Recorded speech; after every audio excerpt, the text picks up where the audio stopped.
Well, Love Lives Here is an amazing ministry in Winnipeg. I've known about it for a number of years. I've been down there a couple of times to the trailer, but for people that are unfamiliar, maybe tell us about Love Lives Here. All right. Well, Love Lives Here started off in 1985 and it grew from there. It has a trailer that's downtown, close to the Salvation Army building by Main and Higgins.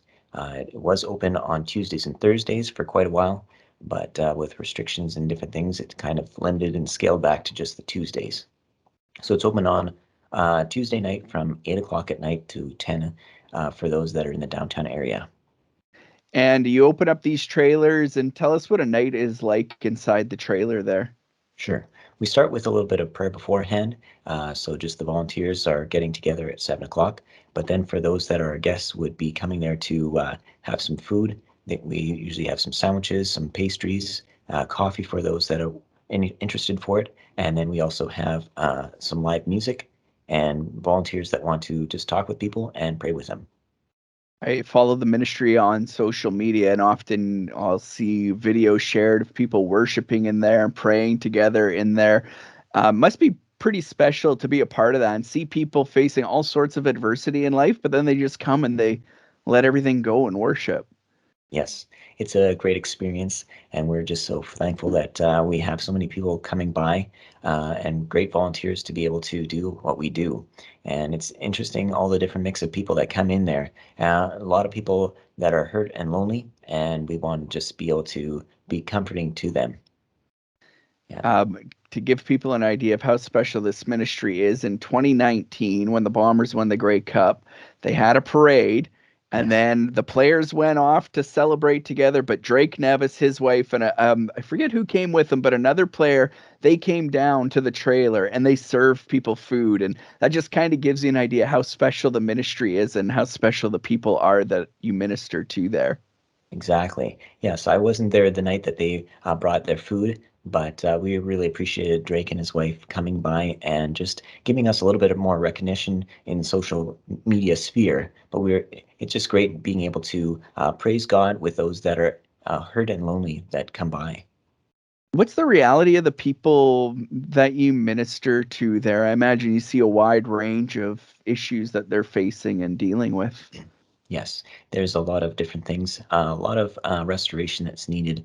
People that are hurt and lonely, but different people that are homeless because of different things that have gone on in their lives. Maybe they haven't had a good upbringing with different foster care or whatever is going on.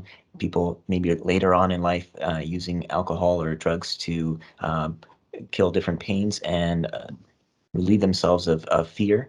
And so then we have different people that are um, needing to uh, escape the sphere of isolation. And that's why we are just so glad to be able to minister with them.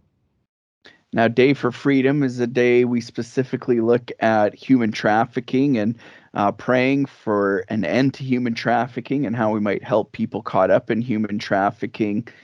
Um, from what you've experienced, I love lives here. What's the reality of people who are being trafficked? What is their life like, and what are the challenges that they face? Well, we would be going out with our bus and seeing the different people that could be women or men that are being trafficked in the sex industry. But those that come to our trailer would also be. Uh, can I start that over again? Sure, yeah. Okay. Um, like, what's the reality of that? Yeah, just what's life like for them, I guess, and Mhm. maybe how did they end up in that situation? Like a lot of people might make judgments and stuff, right? But so Yes. yeah. Well, those that come to a Loveless here are maybe those that aren't being closed behind the doors of maybe a home where they're being trafficked. So we have been able to see those that are maybe in the elder years of their lives and have had that happen to them. And so they've been kind of kicked to the curb and um, they're just so lonely and hurt. And there's a lot of healing that's needed. And so that's what we try to do specifically at Loveless here. How did you get involved with Love Lives Here? Well, I was first helping out at Union Gospel Mission, and from there I heard about Love Lives Here, and they it sounded like a good organization to be a part of, and so from then I just kept on going and helping out where I could. Nice. How long has that been now? It's been over 15 years. Wow. Okay, so wait, what keeps you coming back then? Like that's a long time to volunteer somewhere. Well, yes, it's I appreciate what they do there. They have great volunteers and good. It's good mentorship for me because I've learned from more senior volunteers, Mm, Christians that have been able to show me different scriptures and just build me up in my Christian walk. And with that, I hope to be able to help other people too. I've been able to do music there, and that is something that really helps those that come into the trailer because with that. Uh, Music really helps fill the air. So if there's people that are there that maybe don't want to talk, and our volunteers can't communicate with them that way, with the music, it's able to give them a sense of hope and peace. And sometimes we need to have that mm. music there so that we can dispel the spiritual forces that are coming against them.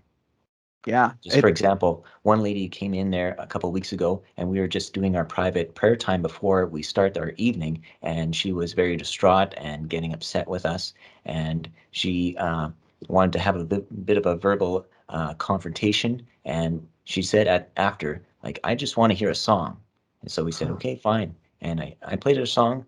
Usually, a good one is "There's Power in the Blood," and after that, she just calmly left. Um, we would wow. have liked to talk to her further and pray for her, but sometimes people can't handle too much love and truth at the same time. Yeah. That's really interesting. Yeah, can't handle too much love and truth at the same time. But so you learn how to be patient and walk alongside people, right? And it's about Yes, a journey, not just instant help and that's it. right. Tell us a little bit about the ministry. People are listening and they think like, wow, I wouldn't mind finding out more about Love Lives Here or finding out how maybe they can volunteer. How can we find information on the ministry? Sure. We have a website, Love Lives Here, or www.loveliveshere.org, and we also have a Facebook page. So they can contact us that way, and we'd love to let them be introduced to what we do. It's very frontline, and I know it's not for everyone. So it's good if people just see one time how we operate and how they can realize that they are blessed for the things that Mm. they've been able to get through. And if they enjoy that kind of thing, they can keep on coming back.